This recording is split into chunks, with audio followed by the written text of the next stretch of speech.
moi c'est Alexia, je suis en service civique à l'école Lamache en ce moment. J'ai 18 ans, je viens d'Allemagne. Et là, j'aimerais savoir quelques trucs sur votre Erasmus, sur votre séjour à l'étranger. Ok. Donc, ouais, je vais vous poser quelques questions. Ok. Donc moi c'est Sacha Guillermin, je suis à la Mâche en caddie. Et pendant ma première année, je suis parti en Estonie à l'université de Tartu et j'ai 21 ans. Alors moi je me présente, je m'appelle Edouard Gilardon, donc je suis aussi à la formation CADI, j'ai 21 ans et pour mon Erasmus, moi je suis parti à Madrid. Et moi c'est Sosteno Bril, j'ai 21 ans et moi j'étais en Slovénie à Ljubljana, qui est la capitale, dans l'école GEA College de business et entrepreneuriat. Cool, d'accord. Donc, ma première question, quelles étaient tes ambitions et ta motivation avant de partir en Erasmus études? Tu t'attendais à quoi de cette expérience? Moi avant tout c'était je voulais vraiment partir dans un endroit qui changeait de la France. J'ai décidé de partir en Espagne comme Edouard, mais ça me faisait moins envie parce que je trouvais que ça ressemblait un petit peu trop à la France et donc je voulais vraiment découvrir quelque chose de nouveau. Et donc l'Estonie, c'était un pays que je connaissais pas. Et donc c'était vraiment l'occasion de partir à un endroit où je pense que j'aurais pas l'occasion d'y retourner. Et après je savais pas trop à quoi m'attendre. Enfin, j'avais entendu parler d'Erasmus mais sans plus. Et au final c'était génial. Donc voilà. Trop bien. Ouais, alors moi je voulais rester dans un pays un peu chaud, pas très très loin de la France. Et du coup j'ai choisi l'Espagne pour découvrir un peu la culture aussi espagnole et tout ça, parce que je suis déjà allé une fois mais c'était à Barcelone et c'était complètement différent de Madrid. Et franchement c'était vraiment super, c'était vraiment bien. Ça changeait bien, il y avait une bonne ambiance. Ouais. Et puis c'est vrai que c'était pas trop loin de la France, donc c'était plus rassurant peut-être d'un côté. Ouais, aussi. Et donc moi pour la part la Slovénie, je voulais aller dans un pays de l'Est, donc j'avais pas énormément de choix. Après il y avait la Pologne ou la République tchèque, mais la Slovénie c'était plus donc les pays Balkans, et avec beaucoup de pays frontaliers, du coup beaucoup de possibilités pour voyager, ce que j'ai pu faire. Et du coup j'ai visité la Hongrie, la Slovaquie un petit peu et l'Autriche, et j'ai pu faire une semaine en Croatie à la fin de mon séjour. Donc ça a permis de voir plein de cultures différentes, c'était intéressant. Trop bien. Ouais. C'est top. Pas mal. Et comment avez-vous changé pendant ce séjour? Quel progrès personnel avez-vous accompli? Alors déjà au niveau des langues, donc on avait tous nos cours là-bas dans l'université, c'était Nebrera, du coup on avait tous nos cours qui étaient en anglais. Et puis après du coup vu qu'on était en Espagne, le fait de sortir un petit peu dans la ville, et on a pu apprendre aussi l'espagnol. Ça c'était intéressant et de discuter avec plein d'étrangers, c'était vraiment intéressant, comme ça on avait chacun tous les points de vue différents. Moi je dirais la langue aussi, forcément. Enfin, pas l'estonien parce que voilà, mais tout le monde parle anglais là-bas. Tous les jeunes parlent anglais, donc et tous nos cours étaient en anglais aussi. Donc il y a une vraie culture anglophone au niveau de la langue, donc c'était super intéressant. Et donc ça a permis de bien progresser en anglais. Ouais. Mais c'est vrai que c'est un peu comme toi, le slovène c'est parlé que dans le pays comme l'estonien, et du coup forcément ils parlent très très bien anglais là-bas. Donc là-dessus, au niveau de l'anglais, c'était parfait parce qu'ils parlent pas très très vite parce que c'est pas leur langue natale. Tu comprends toujours très bien. Et, enfin, pour apprendre, c'est aussi bien que d'aller dans un pays directement anglophone. Ouais, je suis d'accord. Ouais. Et moi, pour ma part, je trouve qu'on devient beaucoup plus indépendant et plus autonome. Enfin, avant, on n'était pas loin de ses parents, tout ça, Ouais. et là, on apprend à gérer des trucs. On est livré à nous-mêmes, on Ouais, est obligé c'est de ça. faire les choses nous-mêmes. Donc, ouais, C'est trop d'accord. bien. Ouais. Et là, vous venez de parler de culture aussi. Quelles traditions, habitudes ou lois aimeriez-vous transmettre à la France, transférer à Lyon? Moi, je sais que dans les habitudes, les Estoniens sont des personnes qui sont... Enfin, la jeune génération estonienne est très ouverte et très accueillante et aussi ouverte envers le monde. Et ils aiment bien venir parler aux gens. Moi, quand on m'avait dit que j'allais en Estonie, j'ai dit ça aux gens, on m'a dit qu'ils étaient super fermés parce que c'était l'ex-URSS, tout ça. Mais la nouvelle génération, pas du tout. Et on était super agréablement surpris. Et ils sont très très gentils et très ouverts. Moi je dirais que c'est pareil un peu pour l'Espagne parce que ils sont plus libres, plus ouverts et ils ont une façon de penser qui n'est pas forcément la même qu'en France. Et puis même dans la rue, il n'y a aucun jugement qui peut être porté sur les personnes, C'est vrai, la façon de s'habiller, etc. Il y a beaucoup moins de Chacun est jugement libre. qu'en France, je suis d'accord. Exactement. Et comment tu t'es senti avec la barrière des langues? Ça allait? Bah franchement c'était pas un problème parce que les Espagnols ils sont super ouverts et du coup si jamais on avait besoin d'aide ou quoi que ce soit, on pouvait demander à n'importe qui et dans la rue ou quoi et ils venaient tous nous aider donc c'était vraiment bien ça. Ouais. Et puis, moi, je voulais rajouter qu'au niveau de la sécurité, comme en Slovénie, c'est le 5e pays le plus sécurisé au monde, enfin dans la rue, tout ça, dans la société, on le sent vraiment. Donc c'est hyper agréable. Enfin, le soir, on a beau passer dans les petites rues ou quoi, on sait qu'il va rien nous arriver parce que les gens sont tellement respectueux et ils font leur vie, quoi, ils s'en foutent.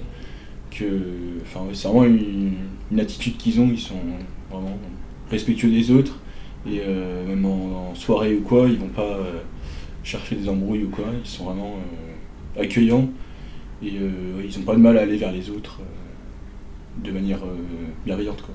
Moi je suis d'accord C'était- aussi. En Estonie c'était pareil.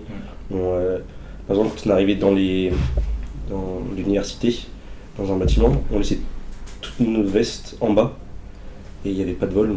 Pareil, nos ordinateurs, on les laissait sur les Ouais. tables, nos téléphones, tout ça, et il se passait jamais rien. Ouais, en soirée c'était génial. Ouais. Tu peux laisser tes affaires, tu finis à 4-5 heures du mat et tes affaires elles sont toujours là. Ça c'est Trop assez bien. incroyable. Non, c'est bien, ouais. Ouais. Dans quelles autres activités as-tu pu participer à part de l'université? Donc moi en Estonie, il y avait pas mal, du coup il y avait beaucoup de soirées, mais aussi il y avait des soirées à thème organisées par l'organisme ESN par exemple, et aussi j'ai joué, j'ai fait du sport, j'ai fait du basket et du foot avec des Estoniens, mais aussi des Erasmus, et je suis allé voir aussi l'équipe de basket de l'université de Tartu, dans l'université dans laquelle j'étais, jouer au basket pendant les phases finales là-bas quand j'y étais. Ils étaient forts? Ils ont perdu en finale. Dommage. Mais ils étaient bons quand même, ça allait. Donc, voilà. Cool. Bah, nous du coup on a quand même aussi pu faire pas mal la fête en Espagne. Après on sortait de temps en temps, on pouvait faire des bowling, des activités comme ça aussi avec nos amis qui étaient à l'école. Aussi on allait visiter un endroit où il y avait la corrida, j'étais chez une de nos amies de notre classe qui avait une maison. Du coup on a pu voir pas mal de choses et c'était intéressant. Ouais, mais en plus c'est souvent moins cher qu'en France. Enfin, les activités qu'on peut faire. C'est clair. Enfin, genre les activités genre basiques comme le bowling par exemple, c'était pour ma part c'était beaucoup moins cher. Et après il y a plein d'activités proposées pour les jeunes Erasmus, enfin même pour les jeunes des universités là-bas. Il y a beaucoup de sports, donc moi j'ai fait du tennis et du basket régulièrement, donc 2 fois par semaine. Et c'était très sympa parce que du coup ça permet de faire un sport en anglais, donc tu découvres plein de nouveaux mots, des nouvelles façons de jouer. Parce qu'il y avait vraiment des trucs, c'était tellement différent. Même la manière dont ils arbitrent pendant les entraînements, tout ça. Des nouveaux jeux et tout ça, c'était vraiment sympa. Et puis l'ambiance est vraiment super bonne dans les entraînements. C'est pas toujours compétition à fond. Il y a vraiment, c'est beaucoup joué, quoi. Au niveau du basket, on faisait beaucoup de matchs, tout ça, c'était vraiment cool. Et il y avait même un petit groupe qui s'est formé pendant que j'étais pour le foot, où on faisait des 5 contre 5 le vendredi, donc c'était sympa. Donc là-dessus, ça bouge beaucoup au niveau du sport. Il y a plein de trucs pour les jeunes, c'est cool. Et t'as même pu voir les différentes mentalités et tout ça aussi. Ouais, de ouf. Ouais, dans le jeu et tout, ça se ressent. Enfin, vraiment, c'était top ça. Même moi, par exemple, on pouvait louer par exemple des voitures facilement. Et puis même aller dans l'Estonie et visiter des endroits historiques. Ouais. Avec, Cool. donc ça c'est trop En plus, cool. il y a C'était pas cher des offres moins chères ouais, pour les étudiants, tout ça. louer des voitures. Ouais. Et c'est super simple. Très simple, C'est vraiment en 1 heure, tu peux avoir une voiture et aller à 1 heure, 2 heures de route, découvrir des lieux dans le pays. Enfin, c'est top. Ouais, on a 2-3 fois on a fait ça, donc c'était vachement agréable ça aussi. Très D'accord. facile, ouais. Mais là, vous parlez des lieux dans le pays. Dans le pays, ouais. Ouais, mais vous avez aussi pu voyager un peu ou pu voir d'autres pays à côté ou d'autres villes. Toi, par exemple, tu avais dit que tu es allé autre part aussi, tu avais fait Ouais. la Croatie. c'est Ouais, ça j'ai fait une semaine en Croatie, du coup à la fin de mon Erasmus, quand on n'avait plus beaucoup de cours, juste avant les examens. J'ai pu partir une semaine en Croatie. Je suis allé à Split et j'ai fait les îles autour de Split, donc c'est sur la côte croate. C'était super sympa, j'ai pu faire la fête, j'ai pu me balader sur la côte, les plages et tout, enfin vraiment top. Bon, après c'est des galets, des rochers beaucoup, mais c'était quand même sympa, et puis comme c'était en juin, l'eau était déjà chaude là-bas, donc vraiment incroyable. Et j'ai même pu faire une activité proposée par ESN, qui est l'organisme d'Erasmus pour les jeunes qui partent. Et j'ai fait 3 jours, 3 capitales. Donc je suis allé en Autriche, à Vienne, à Bratislava en Hongrie, en Slovaquie, pardon, et Budapest en Hongrie. Donc en 3 jours, on a fait une capitale par jour. Et c'était vraiment top, parce qu'on s'était organisé pour qu'on voit l'essentiel assez rapidement. Et pareil, c'était pas très cher, donc c'est accessible à tout le monde, c'est vraiment top. Ça devait être bien. Ouais, c'était intense. C'était intense, oui. Et moi, après, pour ma part, en Estonie, il y a nous, au début, avec qui je suis parti, on est parti au début en Lettonie, à Riga. Donc on a vu la capitale de la Lettonie, Riga. Et après, moi je suis allé à Helsinki en Finlande aussi. Et je suis allé à Stockholm en Suède aussi. Ah ouais. Et je suis allé aussi à Tallinn, ça c'est la capitale de l'Estonie. Et c'est super simple pour voyager en Estonie. Il y a une compagnie de bus qui s'appelle Lux Express, où c'est pour les étudiants, ça coûte 10 €. Et tu peux aller à Riga, comme nous on a fait, à Tallinn. On peut même aller en Lituanie, à Vilnius. Et puis après, si tu veux partir si tu veux traverser, par exemple, pour aller en Finlande ou en Suède, pour aller en Finlande, il faut prendre le ferry. Donc ça, pareil, tu prends du coup le bus, Lux Express, et on prend le ferry. Et en 4 heures, tu es à Helsinki, de Tartu. Et puis après, nous, on a trouvé des vols vraiment pas chers pour aller à Stockholm. On a payé 10 € aller-retour. Pas mal. Donc c'était super bien. On est Donc parti tu 5 fait jours. à peu près toutes les grandes villes du Nord. Ouais. Trop cool. Et quels sont vos meilleurs souvenirs ou les plus beaux moments de votre séjour Erasmus? Bah, je pense que c'était un peu les voyages, les rencontres avec les personnes là-bas, l'ambiance, les fêtes, les activités. Moi, je pense que je dirais c'est l'été. Parce que en Estonie, l'hiver, il fait nuit souvent et il fait froid. Et alors que l'été, c'est l'inverse. Et il fait jour super longtemps, il fait presque jamais nuit. Pendant les solstices d'été, donc autour du 21 juin, il fait jamais nuit. Très peu, 1 heure ou 2 heures. Et donc c'est très festif, les gens sont très agréables, les gens sortent. C'est une période qui était très agréable. En plus, on avait plus cours, on avait validé nos cours. Donc on a bien profité du moment et on a rencontré plein de nouvelles personnes. Vous avez bien décompressé. On a bien décompressé. Donc c'est pas un grand événement, c'est plutôt les petits moments et les gens qui sont là. Tout au long de l'Erasmus. Plein de petits moments qui ont fait que l'Erasmus, moi, j'arrive pas à retenir un moment qui m'a vraiment marqué plus que d'autres. D'accord. Et avez-vous appris d'autres choses sur d'autres pays européens aussi? Bah, du coup, moi, un petit peu, comme je suis parti à Riga en Lettonie. Ça ressemble quand même beaucoup. Ça ressemble quand même beaucoup à l'Estonie, comme c'est aussi l'ex-URSS. Mais j'ai compris aussi ils étaient très fiers faire partie de l'Europe. Et notamment aussi de l'OTAN, tout ça. Et ça s'est vachement aussi accentué par la guerre en Ukraine. Mais on a senti vraiment qu'ils étaient très fiers d'être européens et qu'ils voulaient vraiment, malgré que ce soit des petits pays, ils montrent vraiment qu'ils sont là et qu'ils veulent aider les gens. Et donc j'ai trouvé que c'était des valeurs aussi quand même assez européennes. Moi, il y avait beaucoup de Serbes, de Croates en Slovénie. Même des étudiants qui n'étaient pas Erasmus, qui viennent faire leurs études à Ljubljana, parce qu'il y a des universités réputées. Et c'est marrant parce que c'est des pays qui sont plus ou moins rivaux, mais qui sont très fiers de leur nationalité, ils sont patriotes, quoi. Mais ils sont toujours ensemble, quoi. En fait, ils sont potes, même les Bosniaques, c'est pareil, comme ils parlent la même langue que les Croates et les Serbes, c'est un peu comme des frères, même s'ils sont pas dans le même pays. Et du coup, ça crée une ambiance sympa quand tu discutes avec eux. Moi, j'ai découvert ça avec eux. Je savais pas que c'était proche comme ça, tout en avoir un petit côté rival, nous on est les meilleurs, tout ça. Et c'est assez sympa de découvrir ça, parce que c'est très fraternisant. Et vous avez aussi remarqué des points communs entre tous les Européens, enfin pas seulement les Serbes et... Enfin vraiment entre tous. Bah pour moi, ils sont pas européanisés comme des pays comme l'Allemagne, la France, l'Espagne. C'est vraiment une. Je saurais pas comment dire, mais au niveau de l'état d'esprit, je dirais que c'est un peu plus solidaire. Ils sont très famille. Et ouais, on le ressent. Faut y être pour le ressentir. Mais comme c'est l'ex-Yougoslavie, et ils ont été intégrés à l'Europe vraiment à la fin. Et du coup, ils sont une partie de leur cœur qui sont encore attachés aux pays Balkans, à la Yougoslavie, tout ça, même si ils font partie de l'Europe maintenant. Mais ouais, ça crée vraiment une ambiance sympa en tout cas. Et vous pensez qu'il y a un truc qui réunisse toute l'Europe, tous les Européens?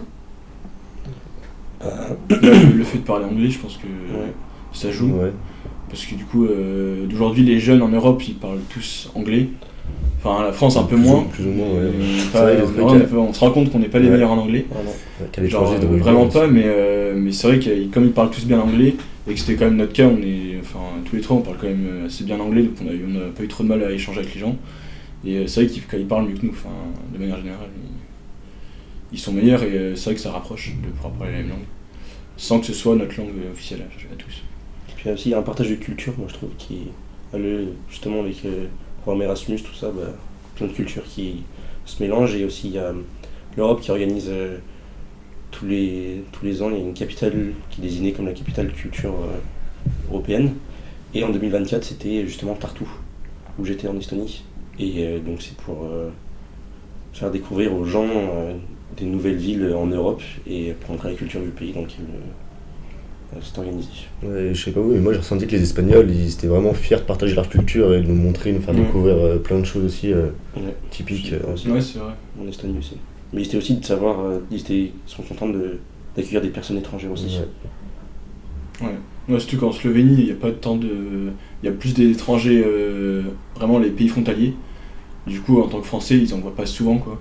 Du coup, par exemple dans les cours que j'avais avec les Slovènes, on a échangé beaucoup sur la façon de vivre dans le pays, tout ça, parce qu'eux, ils connaissaient pas forcément, donc c'était sympa d'échanger là-dessus. C'était pareil, il y avait beaucoup de Russes en Estonie, parce que c'est frontalier. Et donc du coup, avec les Estoniens, on a beaucoup échangé sur les coutumes, sur ce qu'on mange en France, nos traditions, tout ça. Et c'était très différent de l'Estonie, puis voilà, c'était rigolo. Cool, trop bien.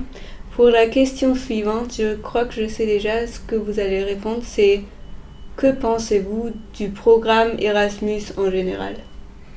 Et franchement au début ça fait un peu peur de partir parce qu'on se dit qu'on va être livré à nous-mêmes, mais au final c'était vraiment pour ma part ma meilleure expérience que j'ai pu faire pour que ce soit au niveau de la langue comme on l'a dit, et puis même découvrir des nouvelles personnes, nouvelles cultures et vraiment un nouveau pays, c'était vraiment très enrichissant et très moi intéressant. je te rejoins là-dessus, ouais. C'était partir en Estonie avec le programme Erasmus, c'était je pense la meilleure décision que j'ai faite, parce que j'ai découvert plein de nouvelles personnes, je me suis rapproché de plein de personnes, j'ai découvert de nouvelles cultures, j'ai vu des choses que je verrai jamais, je pense, des nuits très courtes, des nuits très longues, très froid, très chaud, enfin c'était super. Ouais. Et puis je pense que ça nous a permis d'apprendre sur nous-mêmes et tout, il y a des fois on s'est retrouvé un peu dans la panade, quoi. Et derrière, tu veux te débrouiller, du coup ça crée une super cohésion, parce que du coup il y a tes potes qui t'aident, tout ça. En vrai, moi j'ai appris plein de trucs sur moi-même, et qui vont me servir plus tard, et même au niveau de l'autonomie, tout ça, c'est incroyable, parce que tu découvres que tu es capable de faire des trucs que tu pensais pas, et même pour les personnes un peu timides, c'est tellement enrichissant, c'était vraiment une super expérience. Ouais. Trop bien. Et maintenant c'est un des gros points forts de la formation CADI, du coup, parce qu'il n'y a pas tant de formations comme ça qui proposent de partir en Erasmus. La plupart des formations, ils proposent qu'à un certain nombre d'élèves, alors qu'ici c'est pour tous les élèves de la promotion, et du coup c'est top. Même quand on est revenu, on pouvait rééchanger sur nos voyages, et franchement, très très enrichissant. Très enrichissant. Trop bien.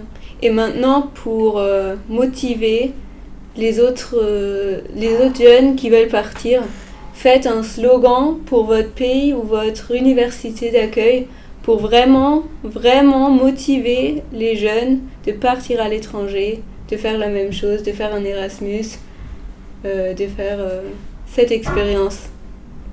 Moi, pour Madrid, je dirais que c'est plus la fiesta que la siesta, mais... Pas mal. Moi, je dirais qu'en Estonie, il y a de la neige, il y a du soleil, mais c'est surtout la belle vie. Donc voilà. Et dans Slovénie, il y a, quand on le met en anglais, donc Slovénia, il y a le mot love dedans. Donc ça montre la beauté du pays. Voilà. Vous avez très bien fait. Merci pour ces super slogans. Je pense que là, tout le monde, tous les jeunes en France, ils vont partir et après... J'espère. Mais on l'espère. ouais, plein d'Erasmus en France. Merci beaucoup. Merci, C'était super. Merci à toi. Et ouais, on se revoit bientôt. Ouais.